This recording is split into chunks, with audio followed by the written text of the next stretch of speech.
It's a battle of the Europeans. This time, it's Splyce versus Red Reserve, and two of the biggest names in the last year in competitive Call of Duty from that region are Bance and Rated. Both of these men are talented in their own right, but so far up to this point this season, Bance across the 3 game modes has been the most consistent. Granted, he's also been on the same squad throughout this entire process, while Rated has jumped teams. These are from recent events, as well as Stage 1. We'll see which of these players can go bigger in their first match here in the yellow group. This has been your G Fuel Key Player Matchup.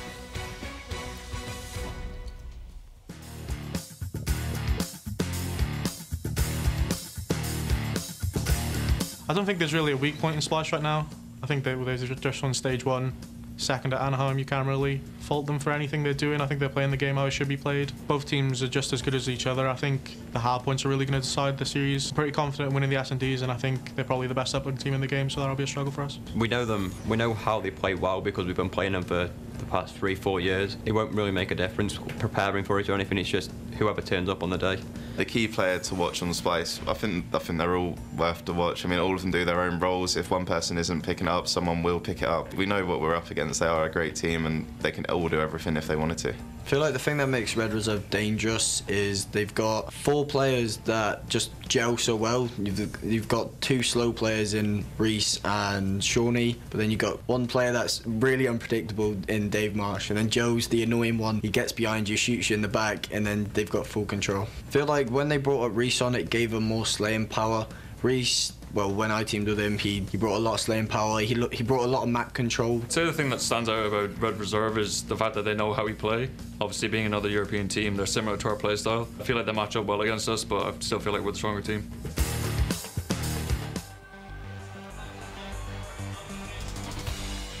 MLG Arena. Red Reserve take on our Stage 1 champions, Splyce. And honestly, this game I think is going to be very, very close. Remember, of course, you're our European expert here in the studio. You know more about these 2 teams than most. How is this series going to go? I mean, just to kind of touch on things before we kind of get into the series, Joe and Rated of Red Reserve, they were on Splyce at COD XP. They came second alongside Bance. You know, these are, 3 out of the 8 players on that stage are grand finalists at COD XP. However, the one thing that they touched on, which I completely agree, is Red Reserve have done their homework. They know how Splyce play. They've been working very hard, and the one thing that I did do was take the time to speak to Rated, and he was kind of saying, we're looking so strong as a team. Our hardpoint's been very, very good, which actually draws me to that first map because their Retaliation Hardpoint, especially, they're very, very confident on. I think we could be seeing map 4, maybe map 5. A lot of people are completely wiping Red Reserve off this. I think they're completely wrong to do so. I just think it's entire pool, right? I think this first match is huge for both Red Reserve and Rise because we're going to see the potential threats that they become. We saw Rise. They should have won that first series. We're going to see our first glimpse of Red Reserve again. This is a team that was getting better and better. Anaheim, if they don't get reverse swept by Envy, they're into the playoff bracket. I mean, this is just a team that can be very dangerous. They go Game 5 with Epsilon, so I mean, this is a team that can do a lot of crazy things this weekend. They definitely can. I'm excited for this matchup, of course. Splyce versus Red Reserve. I believe the game about to get underway. We can set it down to our cast list for the series. It's the fabulous Maven and Courage. Thank you, Ben.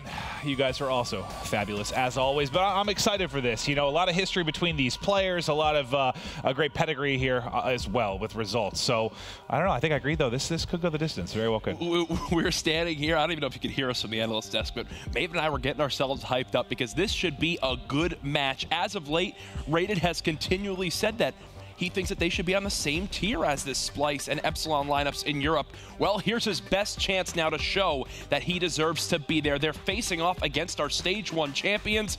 The worry, though, for Rated is that Papa Zero got his favorite Starbucks drink earlier today. Trey is ready. He got that same drink when they won the Stage 1 championship, and he got MVP. I'm watching to see if he goes big yet again. I'll tell you what, Rated, he told me a month or 2 ago. He said, mark my words. What is this reticle? There was a little bit more language involved, but he told me he'd be getting top 2 in Stage 2. What in the... We already saw Pristini's. Now Bance is using some kind of purple flower. Apparently they know something that I don't. A little bit more of a standard sight here on the NV4 though, as it is 8-0 off the break in favor of Red Reserve. Shawnee, the 3-0 start. Shawnee's someone that really broke into the scene in the beginning of this year. We first saw him play at PSX. I believe it was his 2nd time ever coming to North America. And since then, I mean, he's just been a name that's been there. I feel like he's right on the verge, though, of pushing himself into the upper echelon of European players. Well, you know, we talked with Elevate last week during their struggles, you know, kind of completely lacking a strong NV4 player. And the two that had helped them throughout the course of the year, you're looking at Rated, you're looking at Shawnee. Now they're on the same squad. You heard Bance kind of breaking down their play styles. They're going to play a little bit slower, look to pick up kills. But if those two are on, man, they certainly have the ability to fight here with Splyce. Well, Splyce are up by 8 seconds, but onto the rotation. Red Reserve do have a player inside Bike. That's going to be Joe. Unfortunately for him, has been cut down by Jerd, two of the faster-paced players in competitive Call of Duty, especially in the European region, as Splyce are now up by 13. You know, I talked to Mad Cat last night and asked him on Hot Mic who's his player to watch, right? Who's he looking out for this weekend for his team? He said Jerd, man. He said he doesn't get as much respect as he should. He's not dropping, you know, maybe the highest KD on the team, but the dirty work he does, the pace he plays at, this team doesn't work without him. Well, you just saw Jerd was trying to wait for his teammates to begin to flood on in from scaffolding as well as top bedroom. He waited about 10 seconds, never wound up making a move, and unfortunately was cut down from behind. Either way, Red Reserve keeping this game close. Rated, surprised to see him pushing for this one final play. I guess it is because he's got his teammates already at the new spawn. So at the end of market, it will be a Splyce lead, but more importantly, we even look at how far out Splyce just spawned. They're going to have to fight for these top market spawns. This is big for Red Reserve. They need to get a hold here. You can't allow, you know, this opening crack to go through for Splyce. Allow them to hop right back in this lead. So far, kills being traded out to Red Reserve. Zero, though, able to win one gunfight here in market. His teammates spawn the top side of the bridge. Shawnee for Red Reserve has spawned the entire way out. They've got a 4v2. They've got to collapse now. This should be the breakthrough unless Urban is able to go massive. And look at the spawn that just came in. You had Zero right at that top market stair area. Everyone else from Red Reserve completely further out.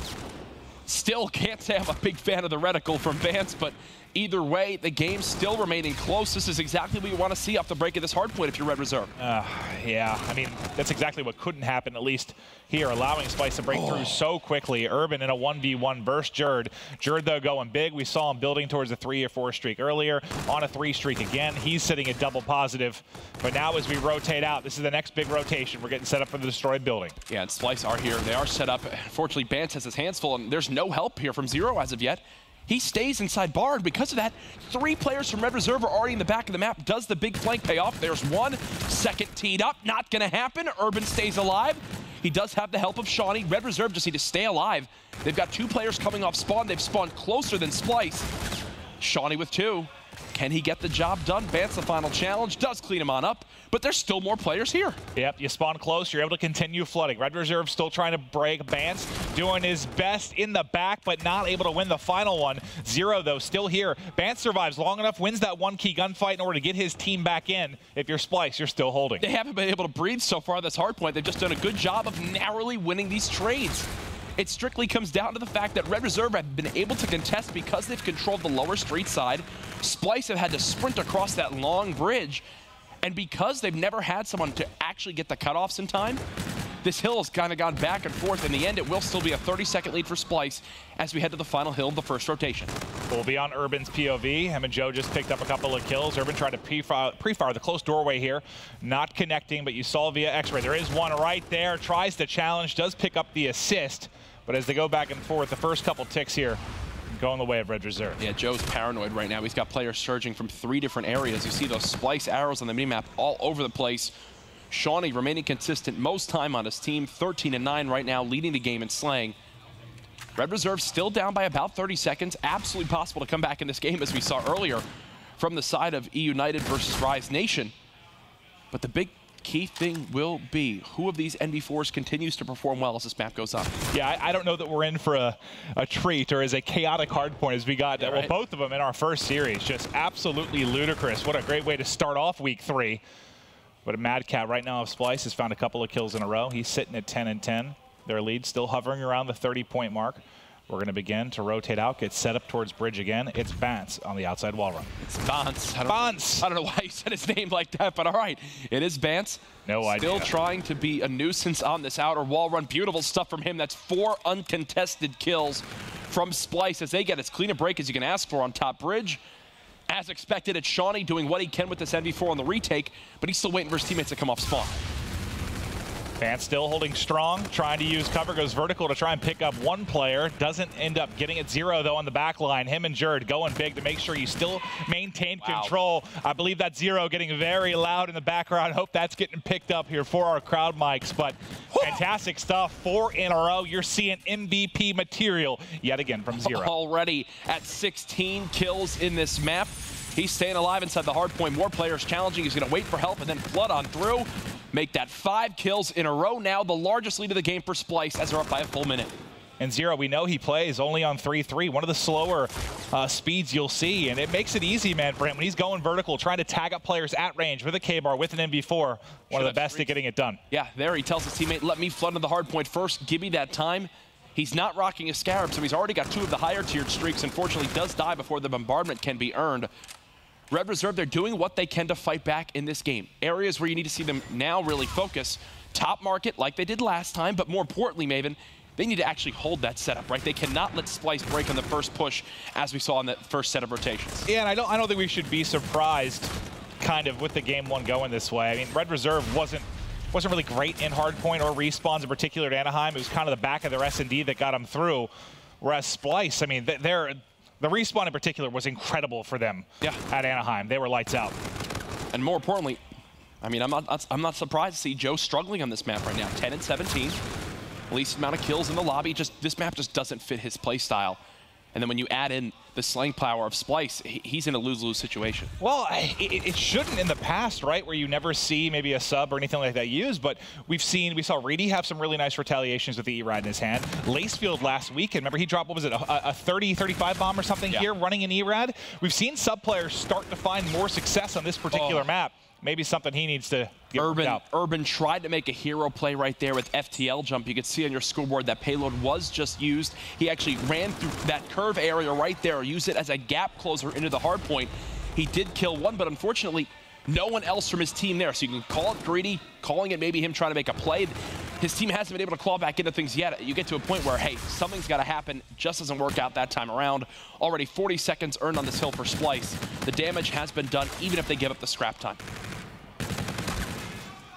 Now we rotate across here to the destroyed building. POV will be on Shani. You see to his right, there's one trying to hunt. Just found him, but too late. Good job staying alive, though. He has some cover looking over from behind, but the nade will come through, and Shani will fall. Mad Cat pushing here. He's got Zero to work with. They found the kills in the back, and now a bit of control. Why was Joe just high wall running? Did I miss something? I know he probably wanted to help his teammate, but still. He could just sit behind cover where only his head could be seen right there on that brick wall. Now, it's a number advantage for Splyce, a 3v2 near the hill, and look at how far out Rated just spawned on the top left of your mini-map. That's a clean break from Splyce, and that could be the first step to them closing out this game.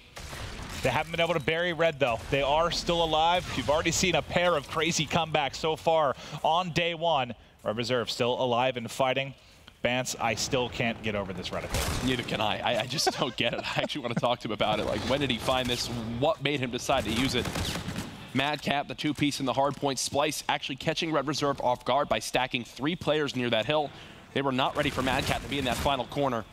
Either way, back up to a 60-plus second lead now, as it will just drop on down to about that 50 mark at the end of this set of hills. So one more time to Hotel Hallway, slaying in favor of Splyce. They just had this lead the whole game, and Red Reserve have never had an answer. And I hear Zero screaming yet again. Yeah, he's got 3 in a row. He does finally drop there. Joe with some nice shots with the NV4, swapping over to the K-bar. There's one mid-scaffolding to deal with, and now he's snapping. Look at that, 4 streak to 18 and 21. Last time we looked, what, 8 and 16, double negative? He's certainly come alive, and they need that in a big way if Red Reserve's going to fight back. But when he's Red Reserve's kind of first line of defense of these hard points, look at the difference we see right there. Joe starts to chain together some kills. He's at 4 in a row. His team gets 30 seconds in the hard point. Now, definitely a possible game for them to come back. More importantly, they will at least force another hill at top bridge. Still possible for them to make this play happen. They just can't begin to give up the rest of this time. Again, a map like Retaliation, even if they need 15 seconds to win, that's so much time that one spawn out is enough to end the game. You need to be perfect here if you're Red Reserve. First, have to deal with Mad Cat, the hard point, somehow staying alive. Here comes Rated. Behind the van, Rated.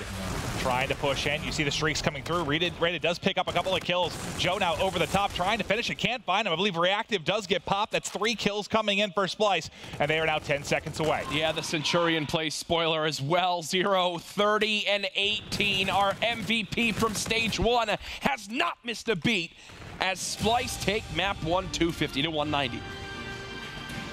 Zero has been unreal, man. Oh, yeah. I mean, even look back, you know, Octane had his 2 events in Stage 1 playoffs in Anaheim where he was, you know, incredible. I know he came into week 1 here of Stage 2 a little bit under the weather, but he slowed down a little bit, right? His teammates picked it up for him. Yeah. It seems like Zero is continuing where he left off, buddy. Listen, Zero went so big at the Stage 1 playoffs that I had never seen a performance like it in my time casting in the 3 years I've been casting. Did we expect him to keep that up at Anaheim? Absolutely not, right? They still get a grand finals berth. They don't wind up getting the victory, but he comes in this weekend again. It's something about this arena. It's something about the Starbucks drink he has and just how comfortable he feels playing here. Well, you know he's good when we're trying to look for people that had better KDs in bracket play, and we're going back 5 years. it was one of those performances, right? It was, I think it was like Aches had 1, Crim, Formal. They're bringing up stuff from like Black Ops. Exactly. It's an elite list at how good he has been, and it just seems like, man, he's not slowing down. It's can't stress it up. I mean, fun to watch. I don't think there's ever been a time in competitive Call of Duty where someone's mentioned or talked about so highly of a player from a region outside of North America, right? Yeah. I mean, has there ever been... Vance had moments last year where he was very, very good, but... Yeah. But remember how it split last year for CWL. You know, the leagues obviously in their own regions, right? You didn't have the guys playing against each other globally as much as you do this year. So, yes, the level of competition Zero's done it against and the consistency at which he has done it, first time I can think of, that's for sure. Listen, most of the community had the same top 2 this weekend. Majority did say that Splyce would take that first seed spot. I think especially after seeing that hardpoint, what I love most, Maven, is that they just stuck to what was working. You know, they go ahead, they rotate, they fight for spawns, they have some unique retakes on that broken hardpoint. They just do their job. They don't win by anything flashy. They outslay by like 10 kills. They win by a minute, as textbook as it gets. Yeah, I think Splyce is the only, I don't want to say guarantee, but Splyce would be the only one I'm truly shocked if they didn't come out top 2 this week. Yeah. I think anybody really could, but they'd be the ones I was shocked that they wouldn't, just because they've been so good as of late. I mean, you're talking back-to-back finals they've played in. They've gone toe-to-toe with the likes of Luminosity. We know how good they have been. I guess there was a little bit of a concern for me that maybe there'd be some complacency because they've been riding high on recent victories, but Game 1's anything to go from, certainly not. Map 2 will be SnD on Throwback. We thank you so much for joining us here for the CWL Global Pro League Stage 2 Yellow Group, presented by PS4. An exciting weekend ahead. If it's anything like the final of Sunday last week, it should be a lot of fun.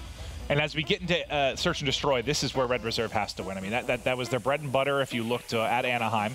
It's crazy. Splyce has been a little up and down. Remember, they only, what was it, Stage 1 playoff? They lost 1 SnD. I believe all 4 players were in the top 10 from overall KD. They were absolutely lights out in Search. Anaheim, it was actually the Respawn that kind of carried them through to that top 2 finish.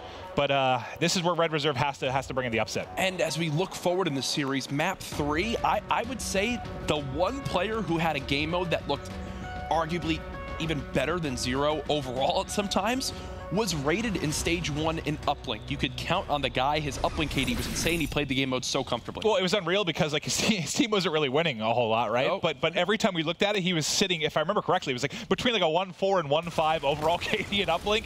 He was absolutely nuts. But here we go. It is back and forth quickly. 14 Splyce eliminated. That's a quick round. 14 seconds. We were finishing our last thought before we started to call the action, and it was already over. That couldn't be more different than like, think about the round 11 we just saw in the previous series, right? Yeah. Like 3 Scarabs are called out, 2 different Trinity rockets. It comes down to the final second.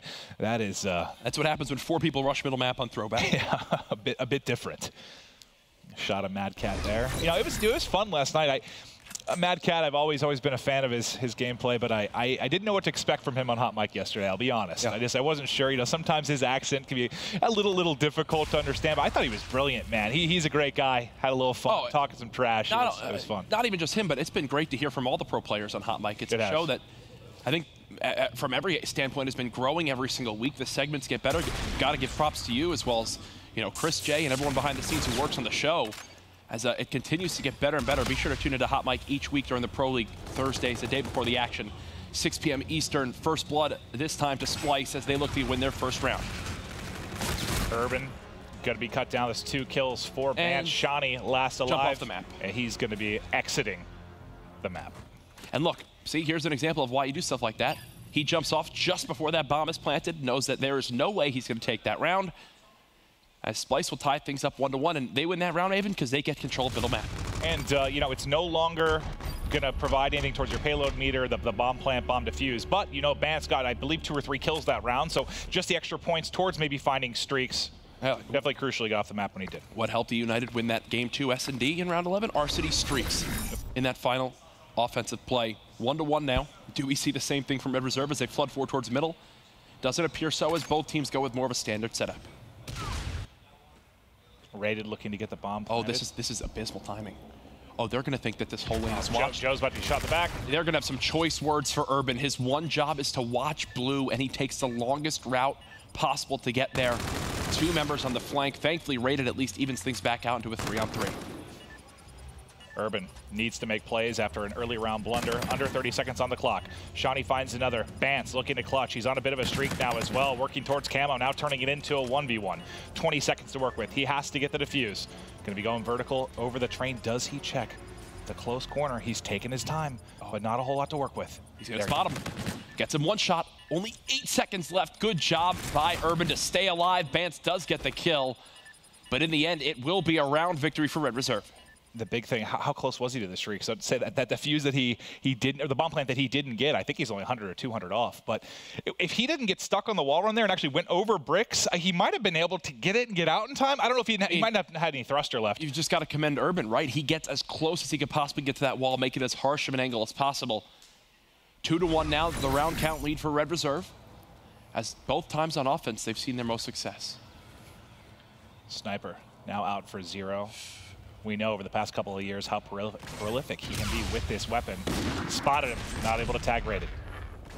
I'm wondering how confident they feel to continue to challenge him towards this back bus area. You know the spot if you have an NV4. You're used to players being here. Can we check Bance real quick, just because? Okay, so he's 50 off the Trinity. He'll get it now with this plant. So the combination of that and the kill, now going to be only 50 off of the bombardment, and he's earned camo. He's 7-1. Give me all the streaks. Ends the 7 streak there.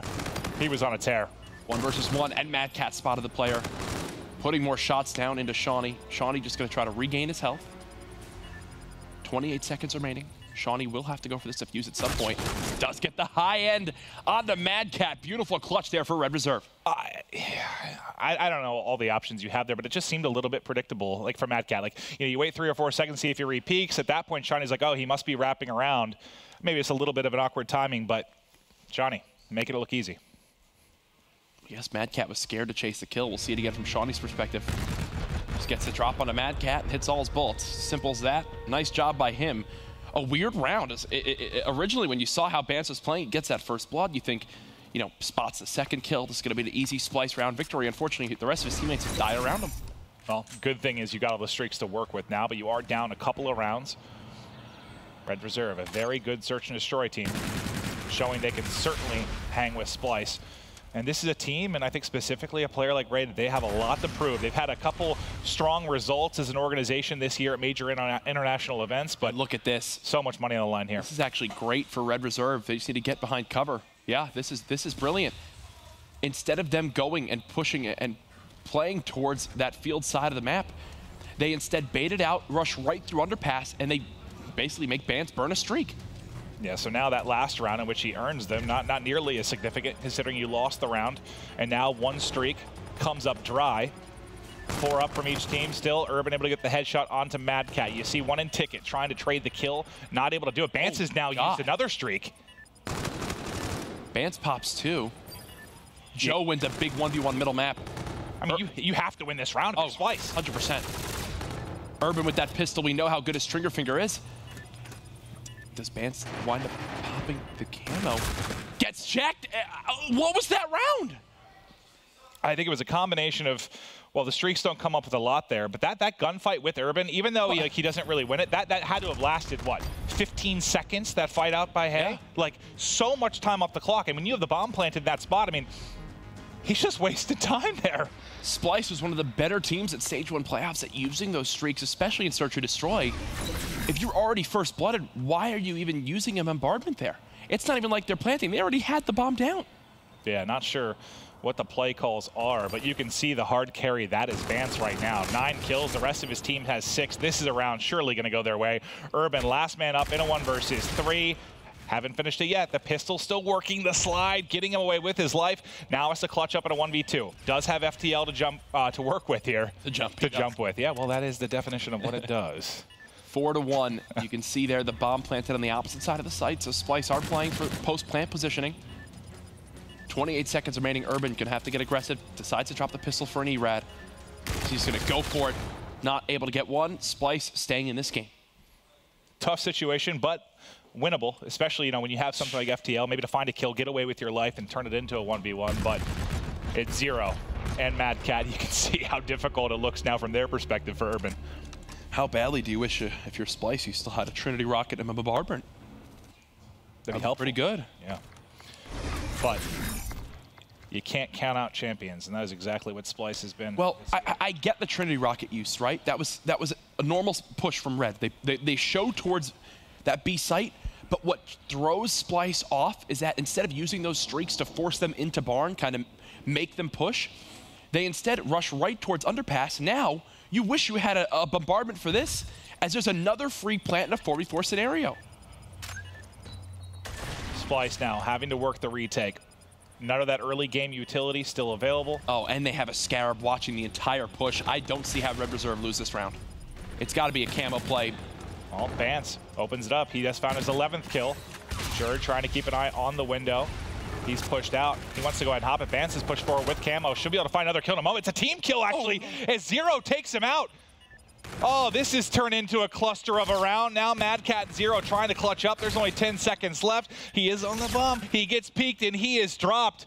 Some sloppy plays from Splyce in this search and destroy. I'm telling you, man. Yeah, I would have a smile on my face if I was rated too, because what on earth was that? I think it's just one of those unfortunate timings. Like, Vance is trying to get him behind 2 players with camo. Zero's holding that corner by that kind of that brick tree. It's just awkward. He just lines him up. It was more that he kind of panicked and didn't trust his teammate to get that kill. Well, for all we know from Zero's POV, he got hit 3 times. I'm not entirely sure, but that couldn't have gone worse. 2 rounds in this game you think really should have gone in favor of Splyce. Falls W's for Red Reserve. Jordan now first blooded by Joe. Joe doing what he can in middle map. Him being even tells me enough of a story of how this game has played out, especially with Jordan now at 2 and 7. Joe with the first 2 kills. It's going to be a man advantage for Red Reserve. Zero, now the last man up. He had a dynamite performance in game 1. Can he clutch a 1v3 to keep them alive in this search and destroy? He's got 50 seconds to work with. Look at Red Reserve. Shawnee 8 and 5, Urban 7 and 5, Joe 6 and 5. Rated of all players the 1. Having a quieter game, but he still has 3 plants. Being that objective-minded player they need. Round 4 Red, as they will tie up the series 1-1.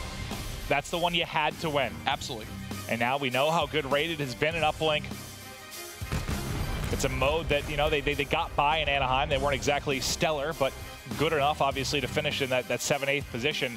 And maybe you just sort of, I don't know, Splyce riding high after game 1, feeling maybe this is going to be an easy series. You heard Zero getting loud. Yeah. Now kind of resets the series. A big win for Red Reserve. Yeah, I think that's all you can ask for if you're Red Reserve right there. Even the shot call that really kind of changed the game for me was the push towards B. They show 4 players. You are so used to having them go for a quick plant from there, overwhelm the 1 guy on defense that goes towards that site. Instead, no. They play mind games. They move towards middle map.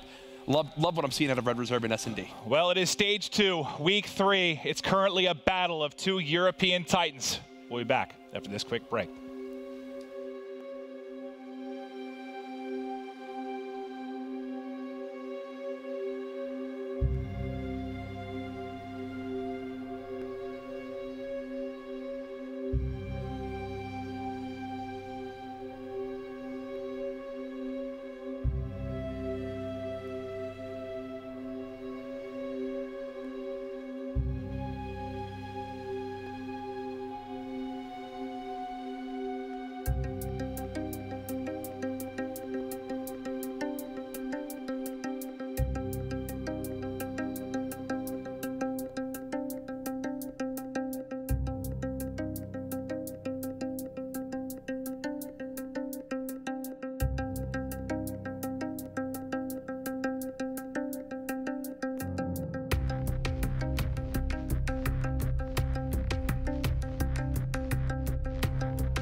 Red Reserve get a much-needed victory there, and for Splyce, your woes on Throwback SnD continue. Since Dallas, they are now 3-6 on that map.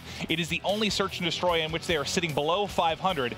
So, you know, even more, it was a must-win absolutely for Red Reserve, but let's get into the Uplink. Well, here we go. Uplink on Frost, a game mode with some fast-paced gameplay right here between the two teams. How many submachine guns get brought out? Jerd does not have one. He'll rock the K-bar off the break. Joe, his counterpart on Red Reserve, does get the two-piece, though, with the E-Rad. I feel like Joe has to have a good map, right? If you're going to have a chance here, absolutely. With him with an E-Rad in hand, we need like that. We need old Joe. Kind of like Joe you expected coming into this game, as dominant as he was last year. Otherwise, I don't know, how do you keep up with the likes of like Bance and Jerd once they get rolling? I love watching Bance, man. It just never gets old. The man's 3-0 now with the E-Rad. Gonna be the camo player for Splyce, as you'd expect. Moving the drone right on towards Ship Bay. They've got at least one lead blocker. Nice job by Splyce to get on the board. It's a quick 1-point play in 45 seconds. Bance, a big part of that as he starts out with 5 kills to get going. That's the pressure we're talking about, right? Like someone has to slow him down. I just don't know who's gonna do it outside of Joe. He's the one that plays at the pace that Bance and Jerd can bring. Oh, can he do it? Jerd though, going big right now. Drone toss forward, a slide, a toss, another score. Oh my God. And the kill for Jerd. It's simple for me right now. Splyce's E-Rads are a step above that of Red Reserve. They have just been wreaking havoc in this base, finally now dead. What a start from Bance and Jerd. Was it stage 1? Splyce was one of the first teams we saw that would run 4 E-Rads. Remember, I believe it was stage 1. When the first time that we saw them bring it out, this is months and months ago, we were like, oh God, this looks very frustrating to play against. Oh, Jerd is disgusting right now. There, he starts flying across the screen, gets the interception as well as 2 kills. Already 7-4, a point on the board, and he stopped the 1-point play from Red. Mad Cat now with drone. Bance clearing the way for him. Can take it inside. He's gotten into a power position now with the K-bar. 1 shot down, second brought within an inch of his life. Mad Cat using the wall run just to stay up for a moment. Surprise! I don't know how the melee didn't connect. Not exactly sure how that one played out. 2 minutes of this game, 2 points is all that's on the board for Splyce. As you'd expect, Urban as well as Joe, the main E-Rads on the side of Red Reserve, trying to match the pressure that Bance as well as Jerd are putting on. Did I say Jerd instead of Joe? I'm sure. They're all J's. Fine. They're all European, right? That's how that works. Now, Red Reserve, their best opportunity for a push so far this game. 1 beat down is not enough, though, as Rated's last alive. Rated's still there, but dropped pretty much immediately. Defense holds for Splyce. Halfway to go into this first side. And now let's see what Bance can do. His pressure, a big part of the reason they got early points on the board, not able to win that first gunfight. What we're seeing right now from Splyce is a lot of pressure towards middle map where they can then decide to go where they want to with the drone. They can go towards middle and then wrap it in towards ship if they win a gunfight in there, or if they realize they're losing ground on that side of the map, they can just move it in towards that back AC side on the top right of your minimap. Either way, it's 4 dead. This will absolutely be a dunk for Red Reserve, as they've now gotten some points on the board. And it's almost the same thing we saw on the other side. Just the entire kill feed lights up with E-Rads that have gotten into an aggressive position. Hey, Red Reserve giving Splyce a little bit of their own medicine here. I think the only K-bar I've really seen, at least picking up kills, has been Mad Cat so far, but he is leading all Slayers right now at 12-8 for his team. Shani trying to hover and get what information he can, now picking up the bombardment. Wow. 7 kills in a row. I said Joe needed to match with the E-Rad. It looks like it's actually going to be Shani right now. Actually super confused for the side of Splyce on what just happened right there. They grabbed the drone and they tried to move it towards that ice tunnel you see right there, but it actually reset back in the middle map. So I'm wondering exactly how that played out. Might have just hit a spot in the corner because then they had to backtrack. The streak winds up getting called in. I thought the streak was going to be poorly timed. Instead, it winds up working out for Red Reserve as they'll keep this game tied up. 2-2 with 60 seconds left. Drone down inside a Robo. It's going to be Bance that grabs it. They wrap back to mid-map, starting to push through the original spawn. 2 kills, though, going the way of Red Reserve. It's Mad Cat trying to answer back, see if they can create something out of nothing. It's up over the top. It's just a little bit off. All the kills, though, still going the way of Splyce. In a terrible, dangerous position is the drone, and Mad Cat will flush one through. That's why they just keep giving themselves options. They move it towards middle. They then decide what lane they want to go to, even with the botched one, which is a very unorthodox and tough throw right there, so can't really blame him too much. They still have mid lane open. They still have ship open. That last lingering player winds up following up. This time it was Mad Cat. He's 17-10, leading the lobby in kills. Look, again, right through middle map. right towards AC. He's got a lead blocker. They definitely should go for the dunk here with 12 seconds left. Yeah, they tried to force the one. Not sure if I'm the biggest fan of that. Easy interception there for Red Reserve. No time to get any more points on the board, so it'll be 4-2 advantage for Splyce. A close game. Obviously, through our first half. What stood out for you the most, maybe from the Splyce side? From the Splyce side, it has to come down to the start we saw from Bance and Jerd. They literally were just winning every single gunfight they got in with those E-Rads. More importantly, though, as this moves forward, it seemed like Red Reserve, when they finally got control of their base and could move out on the map, that's where they saw the most success, right? You think of that 4-man push they had for the dunk. Unfortunately, Jerd kind of made a one-man band kind of interception two-piece to stop another throw that Red Reserve should have gotten. I think this is a very even game so far. Two teams who have both gotten 2 opportunities for a score. It's just Splyce who've seen the more success right now on the scoreboard. Well, Ramos Shani right now, who had one hell of a first half at 18-12, tries to tack on the 19th, but it's the fist of Zero that ends up punishing him. Opening early attack from Splyce, just does not get the drone off. It's rated on defense, stops the potential score. Jerd pushing up into ship the E-Rad. This is where he'll be the entire map. Mad Cat 20-11 right now. Haven't spoken about him too much this map maybe, but you know, he's got half the points for his team. Most kills in the lobby. Doing everything right now for the side of Splyce, showing why he's one of the best players in Europe. And just like the first half, in the second, Splyce will strike first, trying to rally it a bit here as Bance just roaming inside of research. Finally, will get cut down, but there's still reinforcements here for Splyce. Zero picks up another kill. Jerd's going to try and get aggressive. Waiting for his teammates, though, to get involved in the action. You do have overdrive now from Mad Cat if he wants to make a play, but Urban, Rated, Joe, everybody on Red Reserve coming up big on defense. This is just tough Call of Duty right here with 3 E-Rads on each team. And then you think of what Splyce is running. You've got Bance, Zero, and Jerd with 3 E-Rads. Talk about never-ending pressure, no opportunity to breathe. You can see even there, Red Reserve, they finally stop for a second. Oh my goodness, he runs out of ammo, but either way, buys enough time for the dunk to come through. That's the aggression I'm talking about. He's just going forward at all times from Jerd. He's 16-18. Every one of those engagements, I would say, is on Red Reserve's side of the map. Well, and that's exactly what Mad Cat spoke about last night. He said Jerd's the guy to watch. Like he was like, he doesn't get enough props, man. The stuff he does, the aggression he provides, how annoying his gameplay is. You just have to have it to make this Splyce team tick and this Splyce team work like they do. Look at him. He just keeps on flying forward. Next one up, he tags what, both players they're trying to cross. They're not even prepared for him to be in this position. He just keeps holding the left analog stick forward. Finally will be cut down, but either way, that was a full minute of just Jerd gameplay right there. And now Splyce are up by 5, their biggest lead of the game. Well, think how easy it makes the K-Bar player in Mad Cat. Like how much easier it makes his job. When you know it's just Jerd always flying in front of you, you're cleaning up weak players. You're just trying to look over them. That's a big reason Mad Cat's sitting at 25 and 15. It's just Jerd flying in front of you. No, you've got Bance and Zero right there as well. That's true. Talk about lead blockers. Oh, 2 players, 1 shot. Camo being used because of the great game Bance has had at this point. He earns it, and now they're screaming again. Zero continues to get loud, and they're spawning right in front of him. Oh, Bance is eating right now. 25 and 18. 1 kill away from the bombardment. I just barked again, didn't I? That is now 2 tournaments in a row where you've barked. Oh, gosh. I really need help. Or a dog, I guess. Yeah. Now, more streaks coming in. He's just hovering this, buying time for the 1-point throw. 10-2. Splyce have completely blown open this game. Yeah, it's funny. I was actually, right before this kind of scoring tear happened, we were talking about how gritty it's been. I was going to say, this reminds me, for a while, it reminded me of, like, let's say you have an NFL game, it's in the snow, it's like a 6-3 game, no offense can get going. That's what it felt like for, what, a solid 7 minutes, as it was very, very tight. But Splyce then just starts to open things up, and they've been lighting Red Reserve up like a Christmas tree. I'm almost certain that Zero, Bance's, and Jerd's controllers have the left analog stick permanently held forward. Like, they just can't stop sprinting. They just can't stop. 11-2 now the score. Bance is still somehow getting kills. He's 31 and 19, 5 points, and on a 3 streak. And you're going to have multiple players. Look, he's just challenging everything. He doesn't care. Multiple players with 30 bombs, more than likely if Mad Cat finds a couple more here in the final 60 seconds.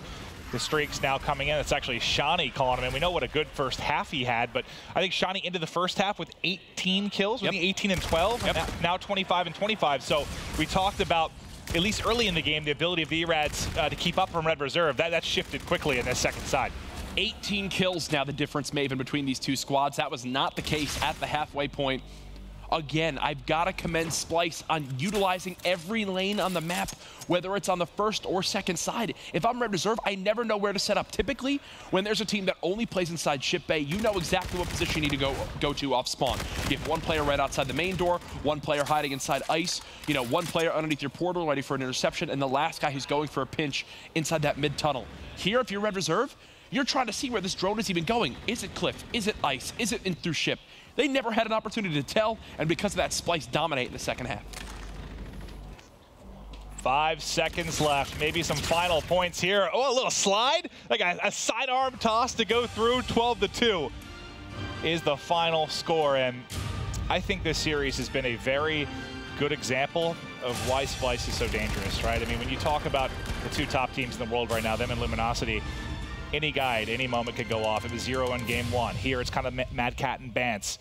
They're deadly, deadly players. I think when you get a bad draw for game 2 in SnD for them on Throwback, you get a great draw in game 3 here on Frost Uplink. They look so much better than Red Reserve in the game mode, and it's also a map where Rated just can't ever get comfortable, like we saw him when he succeeded in Uplink back in stage 1. And that's where, like, what's tough, and you know, what respawn would you favor Red Reserve in right now is the problem. I'm trying to think of where you'd actually give them the edge. Because if you just look at overall percentages, I mean, Splyce completely the favorite in Uplink and Hardpoint overall. Yeah.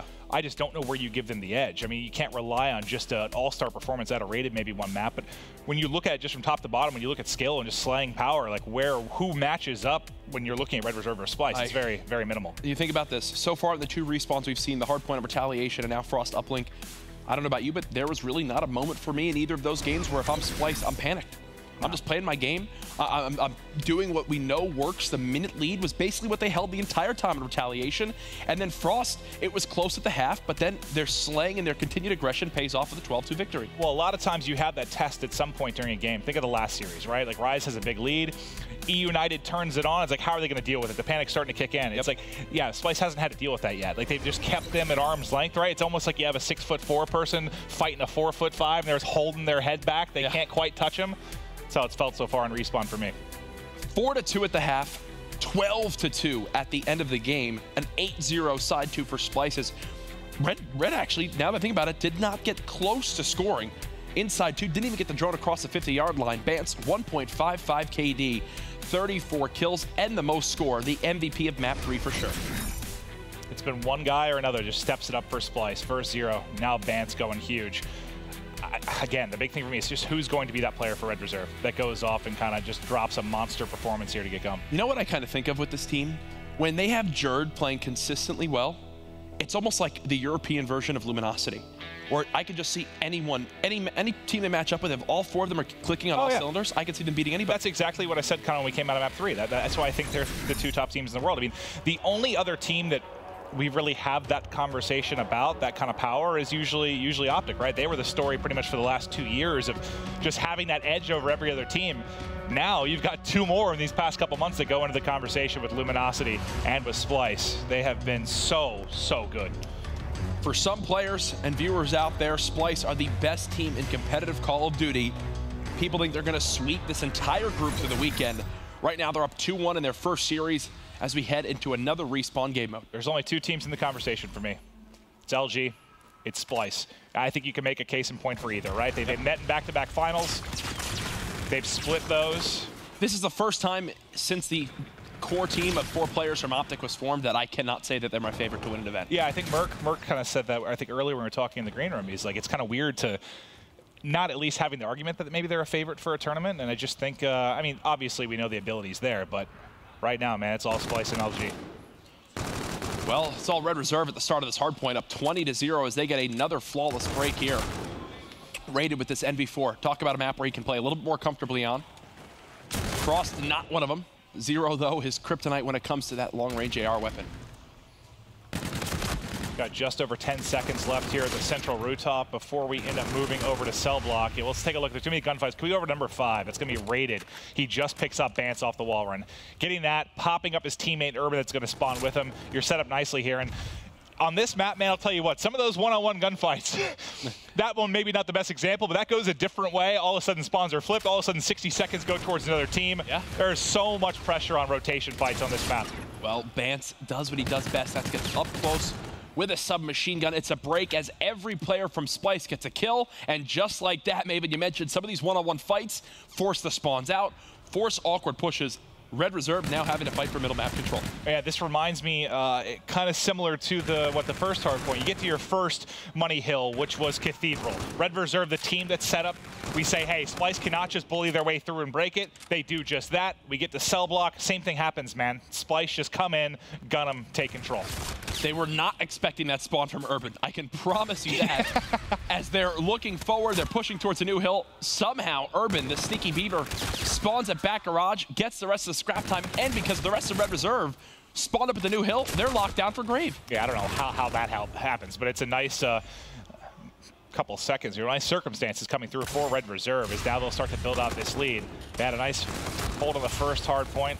Battle going back and forth right now as they're trying to fly in through cave for Splyce. 3 kills go their way. There's 1 remaining in Joe. He's still here, somehow alive, fighting. He's picked up 2. How in the world? This is a 1v3 basically at the bulldozer, and Joe's the guy coming out on top. Smokes wind up getting thrown out from Red Reserve, cuts down some of that sight line from the NV4s. Look, they're doing it again.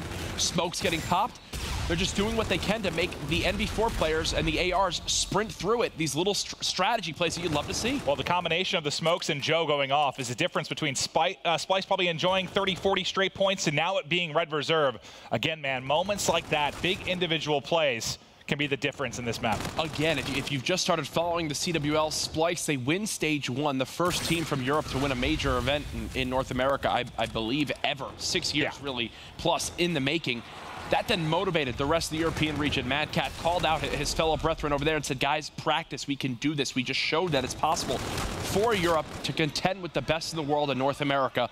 Red Reserve, especially Rated, has said publicly multiple times that he thinks they should be on the same caliber and tier as this Splyce team. Well, they're up by 70 seconds right now in this hard point they're about to be. They're looking quite good, everyone clicking. Maybe they do deserve to be there, Maven. And it's coming down to champs time. Remember last year, I think I said my ludicrous prediction going into champs was that I believe it was 5 teams would make it out of pool play from Europe. Ended up actually being 6 that got in the top 16, which was insane at the time. That's expected now, right? Like it's a completely different outlook on it. It's amazing. 6 might be a little bit pushing it, but you can definitely make a case for 4 to 5. I think when you have Splyce, Epsilon, Fnatic. I think it's different though. I don't think the conversation even becomes top 16 though. It's how many of those teams are maybe going to be in the top 8 when you look at how good they've been, right? 2 of our 3 at Anaheim were our 2 of the top 3 were from Europe. So times they are changing. And right now Red Reserve are up by 100 seconds on Splyce. Everyone getting involved. There's really not one player to blame. That's the crazy thing here, Maven. This is not a out-slay fest from the side of Red Reserve. They're just doing a better job rotating. They have. And you had a big streak there. I think Joe's ended at 7, so he's likely picked up some streaks to work with. He also has a minute 5 seconds, or sorry, minute 25 seconds to work with in the hard point. Splyce trying to fight back, but this has been all Red Reserve. And this is a map that I think, I almost want to say this, Europe in general has improved on over the course of the year. I mean, some of the bigger blowouts were on this map. I mean, we're talking 6 months ago, but there have been big improvements here. Splyce, the new roster, big part of the reason the tides have turned. But right now, man, Red Reserve having their way with them. But if we learned anything from our first series, no 100-point lead is ever safe on Breakout. Listen, we're going to see a lot of United this weekend. For all we know, their strategy in Hardpoint is to give their opponents a 100-second lead, have them pull their foot off the gas pedal thinking they've won the game, and then they just come back out and smoke them. That's what they did in maps 1 and 4 against Rise. Yeah, lull them to sleep, or let them get comfortable, and just you pounce. But we're on Mad Cat's POV, swapping over to Bance as he drops inside. Mad Cat trying to get work the pinch from the outside, but Joe, man, 3-piece for Joe, 18-9. This is the guy you need to be huge if they've got a chance in this series, specifically in respawns. He's getting it done for you right now. Talk about somebody on a team that you may as well just flip a coin to know what he's going to do for your squad. Right now, it's everything. It landed on heads, apparently, because the man's 18-10, 90 seconds in the objective already. they've got triple the score of Splyce at the moment, maybe. Joe's been called out a lot this year because think of how good he was to end last year. Oh, look, I remember the first tournament we had, I believe PSX, Joe was lighting up like, oh my God, he's the UK scump, blah, blah, blah, blah. And then he struggles and struggles. But right now, man, going up against Splyce, he is having one hell of a game. Listen, this is a guy that Twitch chat has been famous for calling budget scump. Yeah. And at that point, that's got to get in my head if I'm a player, because I want to make a title for myself.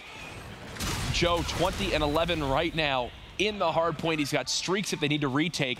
He's doing everything he can to force the game 5 against Splyce. And this is a similar position just from the opposite side that Joe went hero mode earlier.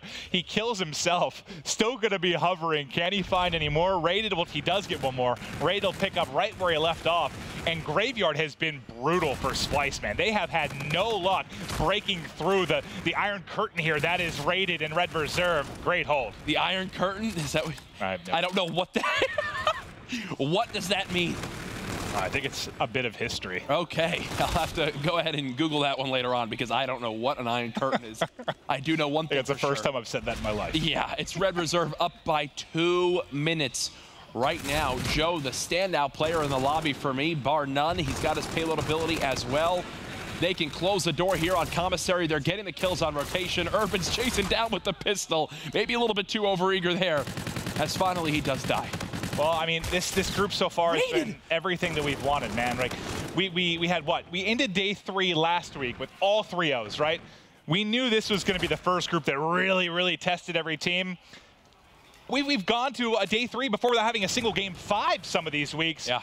We're about to get one here. And think of the maps we've seen. 2 100-point comebacks for the side of United against Rise. A game 2, round 11 in Search and Destroy. Then you move on to this series. You get some incredible hero plays. Up to this point, some big solo performances. Now almost a 100-point club. Thankfully for a Splyce fan, they should break that 100-second mark here momentarily. I'm not calling this over. Oh, God. They might get 100-point club. I just heard Rated yell some very obscene words. He's hyped right now. This, I think they'll actually get the tick here. Wow. It should be at 250 to 99. Woohoo! We got a game 5 already. This yellow group's going to be a lot of fun this weekend. And that's why this group is so crazy. You know, we were just literally talking about how good Splyce has been, how consistent they have been. And I asked the question before this, like, what respawn will Red Reserve be able to take? They basically give me the middle finger and say, well, we're going to 100-point Splyce in next map. They just smoked them. They just smoked them. Simple as that. Think of some of the plays we saw. You know, Urban with that early spawn and back garage where he made that 30-second swing happen inside of cell block on the first rotation. You then look at Joe's play at the dozer to stay alive, brings in the streak, Rated, then plays off that, gets his team a full 60. The kills on rotation at Commissary, both times, the first set of hills and the second set. All big reasons why Red Reserve not only win that map, but dominate Splyce. We are tied up at 2-2. Who's going to take it? Splyce, Red Reserve, game 5 coming up next.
It is only match 2 of day 1, and we are already headed to an epic Game 5. Red Reserve. Oh, man. Splyce. I'm all smiles right now, man. This weekend, I'm predicting 11 Game 5s out of 12 series. I think that's absurd, but I think there is potential, certainly more than maybe any week we've had in the CWL this year. If you're talking about the stages, you see the back and forth battle that this has been. You know, we talked about the fact that Search and Destroy was where Red Reserve needed to find their victories. This is where they can do it. They can win a Game 5, and they won. So if I remember correctly from Anaheim pool play, they went to a Game 5 versus Envy. They were reverse sweeped. They had 3 Game 5s in their particular group where they won 2 of them. So, I mean, they're certainly familiar with a series going the distance. Think of this big storyline right here.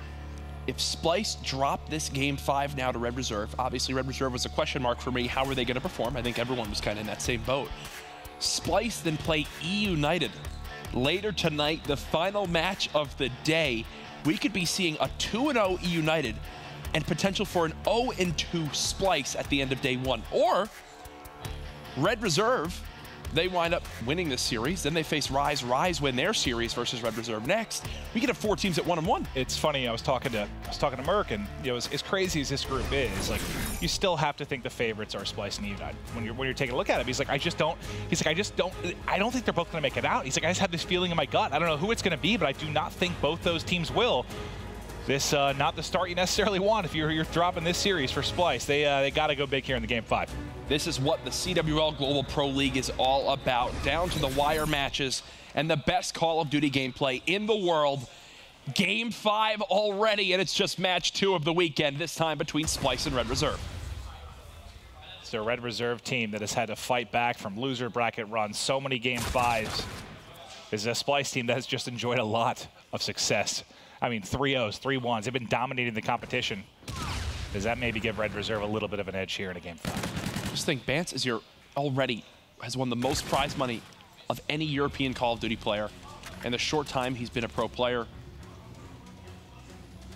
3v4, the retake opportunity for Rated. He's got a player right next to him, but doesn't spot him until his teammate's now dead. He does manage to at least finish the kill. It's going to be Rated and Shawnee going up against 3 players from Splyce. Shawnee with a chance to turn the tides here. Sees one, chases him, almost a bait and switch comes through. Rated pushing around the back. His tag 0 at the back tank. They can take this in a 2v1. They are able to finish it up. Now 25 seconds on the clock. It's a 2 versus 2. This is extremely winnable from Red Reserve. Rated will challenge 1, 2 versus 1. They know the last guy is right near bottom arches. What was that round right there from Splyce? It's funny, you have a bit of a blunder from Rated in the sense that he doesn't see that guy to his left, lets his teammate die. Yeah. After that, he's like, all right, I'll kill everybody. What's the difference we just saw right there? Every one of those kills had an assist come in from Red Reserve. Simple as that. There was not a gunfight. Look in your final kill cam in the top right. A bullet from Shawnee, the rest of the cleanup from Rated. That is textbook 2v4 retake from the side of Red Reserve. Well, that's the big thing. Like, you can't, all those fights were what, 2v1 isolations that Red Reserve got, which that should not be happening. Nope. Splyce looked a little bit lost in Search and Destroy so far this series. They got mopped in Game 1 of the Search and Destroys, Game 2 of the series, and now we're in Game 5, and this team still throws away a round 1. And it's just like, I don't know. In this spot, I just expect Rated to go big. We know how highly he thinks of himself in Search and Destroy. We know what a skilled player he is. He starts off with 3 big kills in round 1. I think he's got more kills already in this SnD in just one round than in Game 2. That's right. He didn't have a great Game 2. I think he was like 2 and 7. Mr. Game 5. Clayster would like to have a word with you. Oh, they have history, don't they? Most certainly do. Mad Cat, another first blood for his team. Can they close the round out this time around, as Jerd is in a great spot to watch this pinch? He'll be the first one to flood forward. Does he have any help from his teammates? It doesn't appear so as of yet. Let's say he's the first one to start this pinch. Just trying to play his life. Mad Cat's picked up 2 now in this round as he's working on the ace. Jerd, though, cleans up 1 more. It's now Joe by himself. He is gone. 20 seconds left. Plenty of time for the defuse. And ironically enough, even there, half the gunfights, 3/4 of the gunfights are one-on-ones. At that time, just go in favor of Splyce. Yeah, I mean, we know they can win them, but you'd like to be in maybe a little bit more comfortable spots with some of these fights. Right. But as good as Rated was to start for Red Reserve, Mad Cat having one hell of a game as well. First blood is huge. Simple as that. And when you get it with your NV4, clears open that site and lets him go for the take. In the previous, we know we went to round 11 in the SnD for our first series. First Blood won the first 10 rounds. The only one that didn't go that way was the final round 11, which we saw multiple Trinity rockets, 3 Scarabs. Passive play and bombs falling from the sky. 2 players carrying the weight for their team. Shawnee for Red Reserve, Mad Cat for Splyce. Urban again plays him this close curve, and somehow they've let him get to the spot twice. He has some help to work with there as well. Zero, though, trying to answer back. He sees both. Oh, he's so good in those positions, but can't tag all the bullets. And now it's going to be him and Jerd trying to clutch. Tries to get into a longer range gunfight with that NB4, but the K-bar gets the better of him. Jerd now trying to trade it out. Turn a 1v3 into a 1 versus 2. He still has multiple players to deal with. You can see on the minimap they're both in bike path. We know where bomb is down. Jerd has to make a play. The best challenge opportunity for Jerd right here is to play Torch Garage and just pick off Rated. Rated has seen one. Here comes the slide. 25 seconds left. Challenges the first. Rated gets awkward timing, but the back plate saves him. Rear guard. That trait puts Red Reserve now up by 1 round. What a great couple of series to start this week. Oh, yeah. You know, we've all been looking forward to this. I know as casters, man, like week 1, it started a little bit slow. We knew LG was going to dominate. You keep looking at the calendar, keep seeing the matchups. We've been so pumped to kick this weekend off, and it's not disappointing. I love a good meme. You know that, folks, but it was a little bit rough casting 6 3-0s last week with Elevate involved. I could not be happier to be here with close series now. I mean, we have 6 different champions this year. 3 of your tournament winners are in this group. Yeah. E United from Atlanta, Rise Nation from back in Vegas, and Splyce from stage 1. Now, quickly, a 1 versus 1. Urban going up against Mad Cat. Mad Cat's been having a stellar game, tries to challenge him. An awkward gunfight, but Mad Cat, the cat with 9 lives, gets the better of him. Goes to the Wuskins van there. I'm going to start to claim that. Every time there's a gunfight around this van, that's all I can think about is that crazy play. That was still one of the most insane things at IW. He hovered that so perfectly, hit 4 shots while Havoc was behind the bomb. It was disgusting. Go watch that if you haven't. The qualifying map for Fnatic versus EG a couple weeks back. How many times do you think Havoc's watched that? A lot. And the funniest thing is Havoc plays more 1v1s than anybody. And still, it was just like that heartbreaking moment. Probably one of a few players that maybe has been in that same position like multiple times, right? 7,000 times. All right, Zero. Joe, for both sides, yet to get on the board. Zero, I believe, stage 1 playoff. I know he had like the highest overall KD, but he also had the highest search and destroy KD.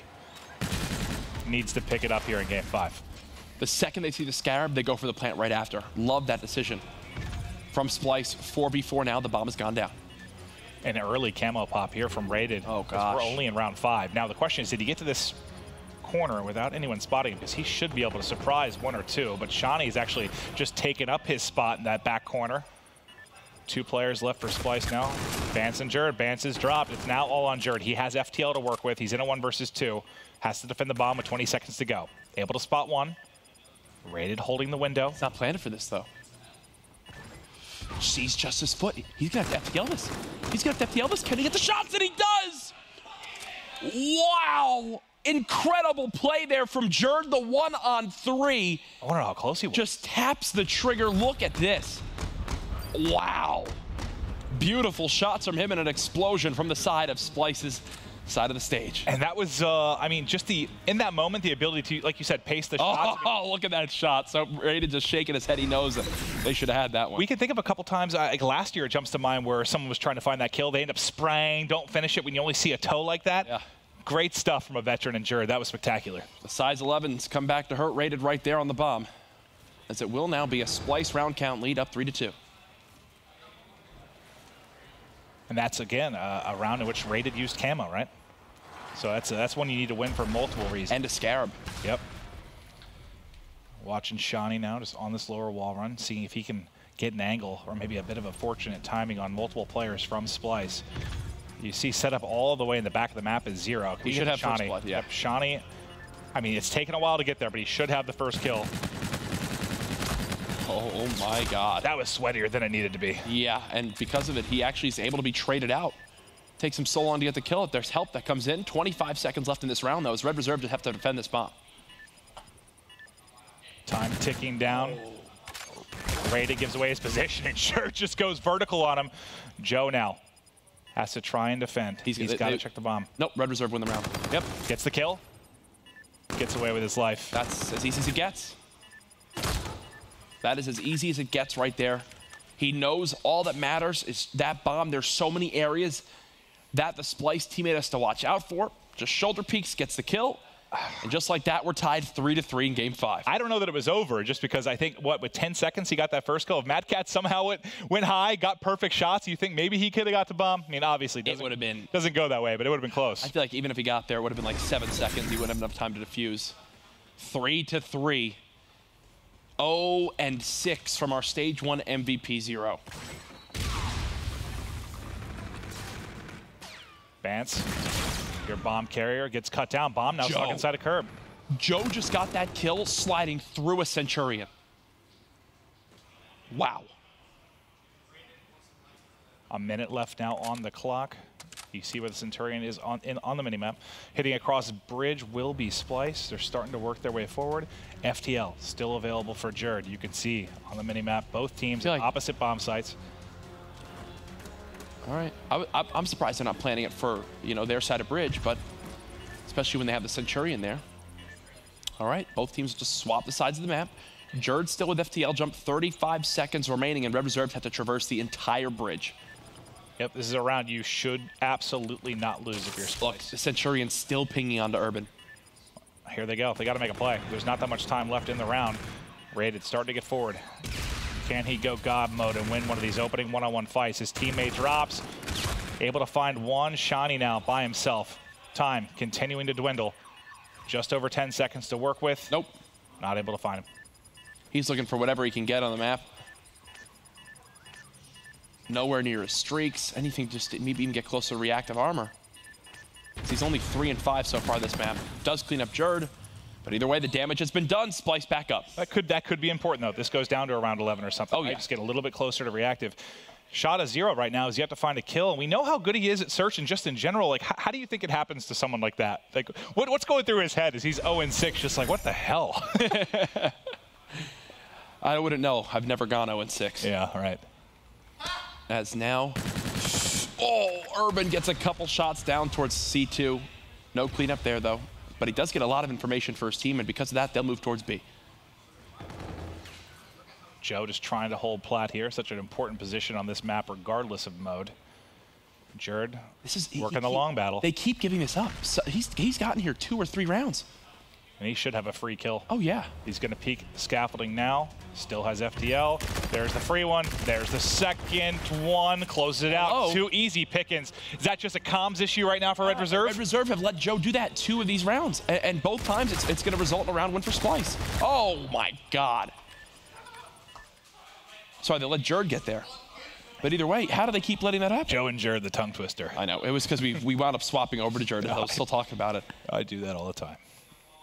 I don't know how you keep giving that up if you're Red Reserve. Yeah, I just don't know if it's like, I mean, it has to be a comms thing, right? I know if you think back to the throwback, we saw some awkward ones with Urban, right, where they let somebody sneak through because maybe the timing wasn't there, but it's just wide open. For me, it's simple. The guy that's inside bar needs to be at the back car watching the entire flank. They have a guy inside bar. Meanwhile, they already have someone on plat who's watching the bar door. Unacceptable type stuff right there from Red Reserve. The player to look out for Mad Cat on Splyce coming in this weekend was Jerd. Jerd has been spectacular. Zero is 0-6. Mad Cat and Jerd are 24-10. Both players going off. I love this play from Jerd, just trying to be very aggressive. But since he doesn't get him before he gets around the edge, he actually ends up getting caught by the second player in market. Joe with the headshot. Now a 2 versus 2 quickly. Splyce win this round. Series goes in their favor, and there it is, 6-3 Splyce. They get the better of Red Reserve in their first best of 5. The final kill of the game goes to Zero.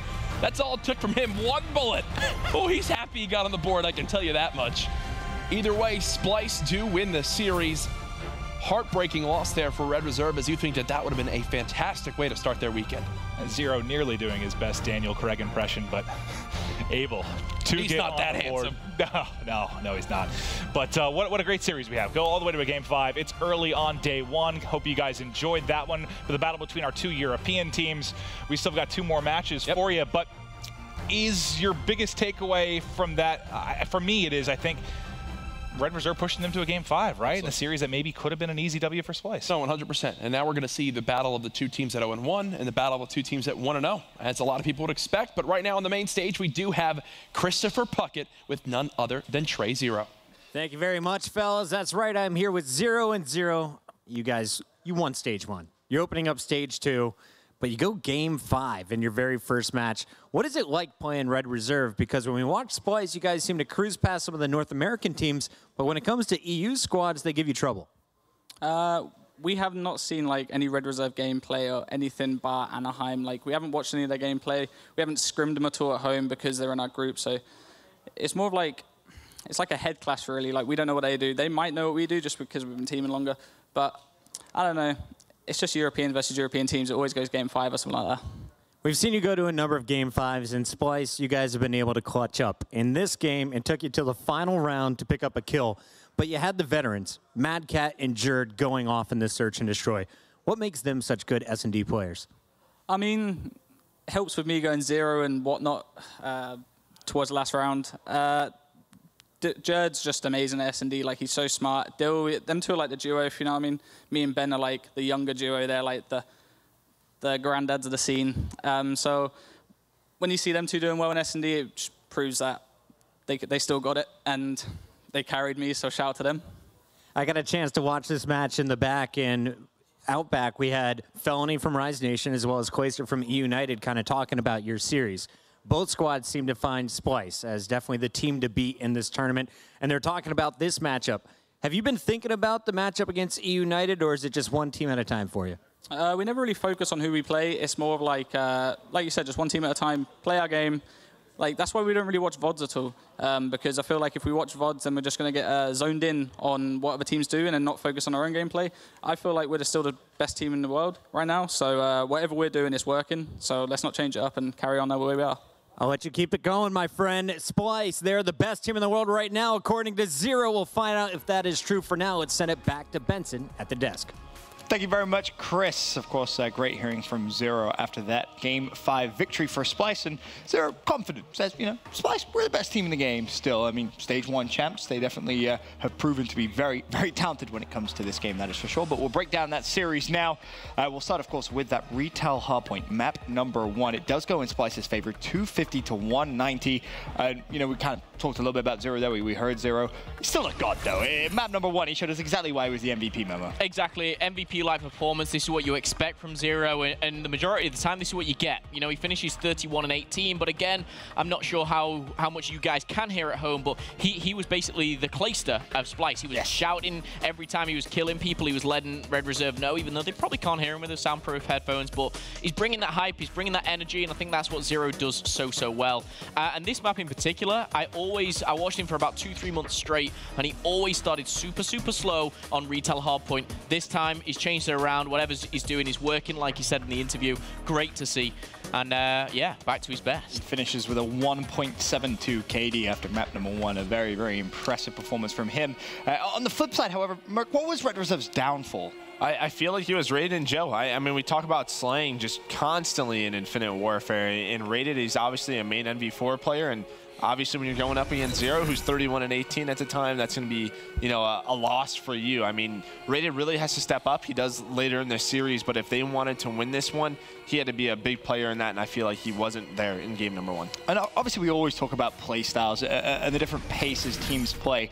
But Splyce is so impressive to you. Oh, 100%. I feel like with Splyce and LG talking about them on a hill like Bridge, it always seems like they're team shotting people. Like Zero, a lot of the time, he's only putting 1-2 bullets into people, picking up so many kills so easily. And I feel like with the fact that they can slow down the play so much, their setups are so consistent from hill to hill. Right. And it makes everyone's job so much easier. How many times do you see Zero going off and he's just not even taking bullets of damage? That means the other team's shooting at the rest of his teammates that are flying around. So you need that balance of speed. Speed is very important in this game, in any sort of jetpack Call of Duty. But you also need the guys that can really slow down the pace and make the game easy really make the game come to you. Splyce did a great job on that map 1. Yeah, very, very good performance from them. As said, 250 to 190. Splyce takes map 1. Then we go over to map number 2.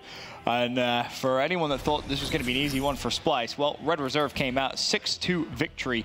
One of the specific rounds I want to touch on, Memo, was that round 7. It was very, very sloppy from Splyce. Yeah, it was, you know, payload. You can kind of touch on a lot of things with round 7. And I think it was Bance who had the camo. He was the one pushing forward.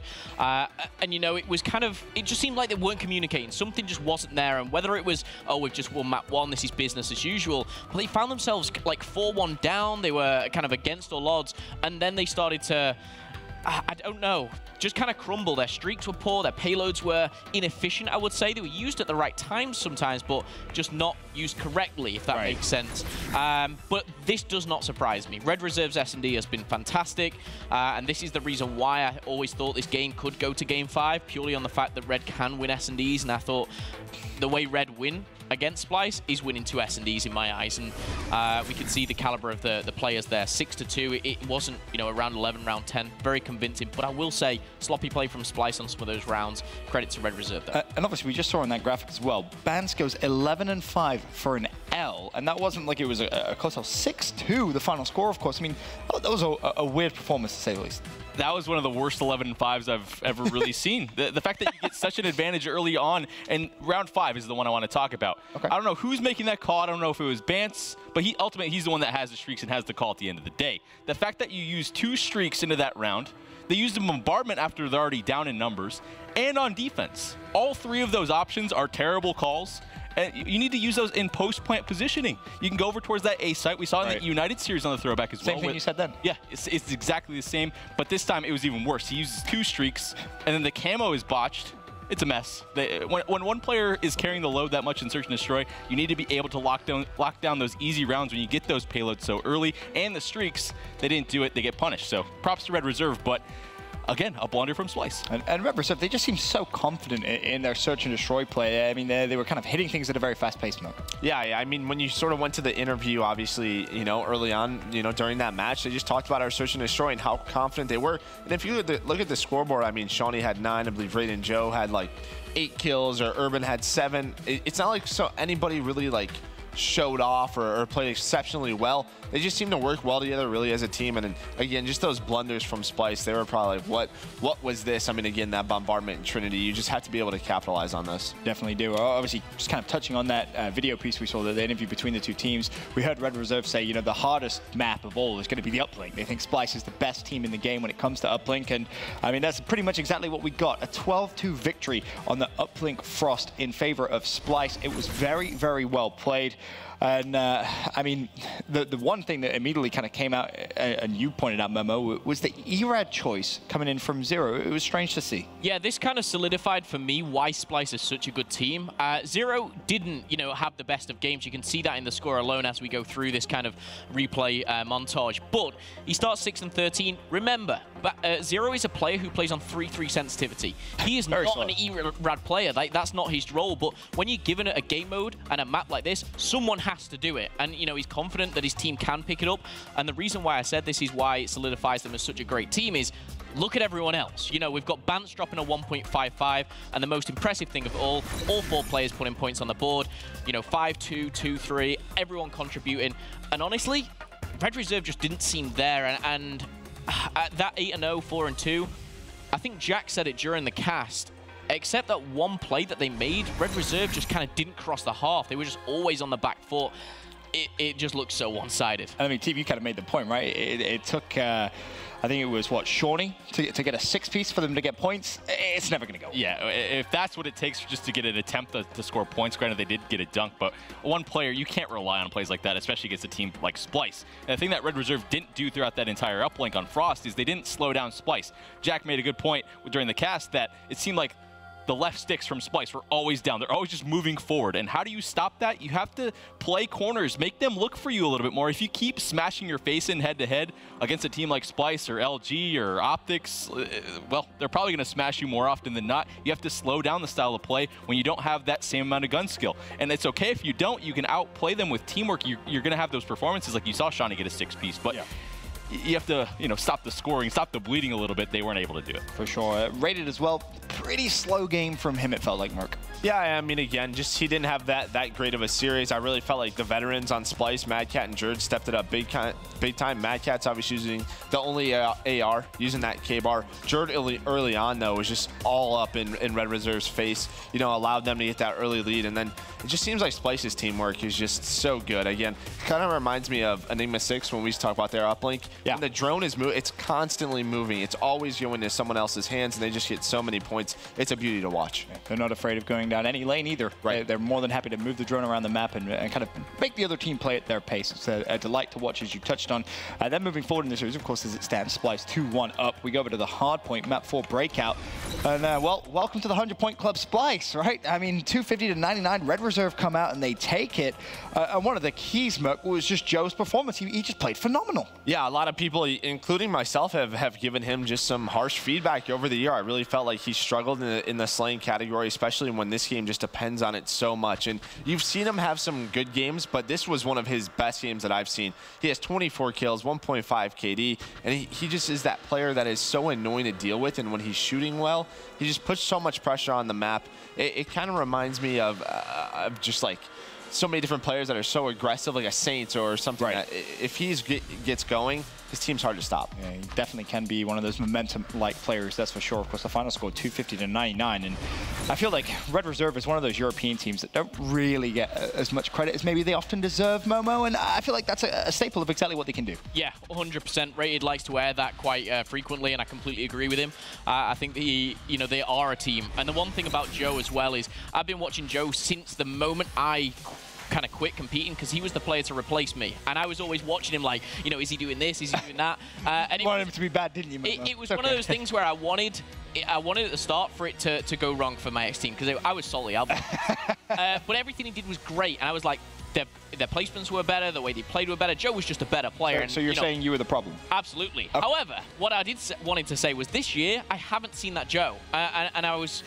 He's quite a quiet person. You probably don't hear from him much on social media, and he kind of let his Call of Duty do the talking. But this year, it's just been a bit of kind of almost, the slower player on his team, or the one just holding them back a bit. That is what Joe can do, and that's what I saw all year last year. I just hope this is the time where he can just turn it around, and he's got Rated back on his team, and just push him to the next level. So I want to see Joe succeed, and he's a great player overall.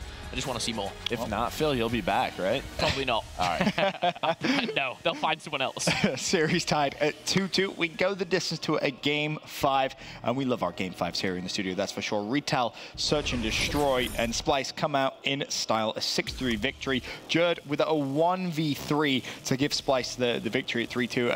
And TP, Jerd's a player that we just love. Oh, I'm a huge Jerd fan overall. Still think he's the best FTL player right next to Llama God. But overall, seemed like Red Reserve was playing this Search and Destroy very, very quality in the beginning, and that was sort of the game-changing scenario that gave momentum over towards Splyce. And it's just...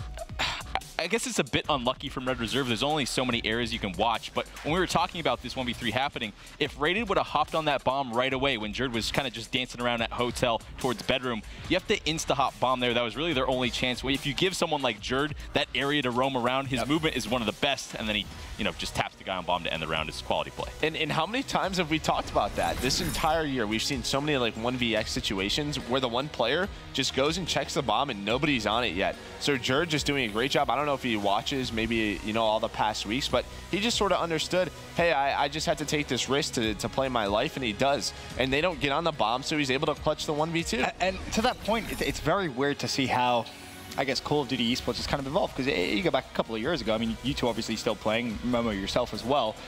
It would have been, all right, this is a 3v1, get on bomb, we have 30 seconds left on the clock, like, I'll cover you kind of thing. That was the old school kind of mentality, and it's weird to see that change, because to your point, Merc, feels like now, if you're ever in a 1 versus 2 or a 1 versus 3, you just know they're not going to get on the bomb. It's like a mind game, like the player knows he has to check it, but the other team aren't hopping on it. So if I'm that player in that situation, I'm just like, screw it, let them defuse it. I mean, players like Tyler and myself, I would have jumped on it instantly. Oh, I was always that guy. Yeah. Like, oh, all right, someone watch me. Might as well. It just seems like that's gone away, because it just seems like the player who's in that clutch situation is going to check it. But a lot of the times, there's nobody on it this year. Yeah, very true. It is worth mentioning as well, Zero almost joined the agency. Almost 0-6. He does finally find himself a kill in that last round, but a shout-out performance, or stand-up performance, I should say, from Backhand Jared. The two veterans of the squad both putting up double-digit numbers, kind of covers Zero there. But it is scary to me that Zero can have one of those games. I mean, you go back a couple of events ago, we're saying he could be the best search and destroy player in the entire game, but he can have one of those performances, and the other players can step up, and they still get a 6-3 victory in a game 5. Pretty scary Splyce team, that is for sure. We'll take a moment now, though, to advertise our Stage 2 tickets. Of course, you can come all 3 days here throughout the Stage 2, and you can purchase your tickets at mlg.tv/Pro League. We're here June 30th through July 30th at the MLG Arena in Columbus, Ohio. But we're now halfway through day 1 here at week 3 of Stage 2 at the CWL Global Pro League. United kicked off their day with a win earlier on, and now joining them after that last match is Splyce. We still have 2 more matches to be played today, however, and up next, Rise Nation and Red Reserve look for their first win here at the CWL.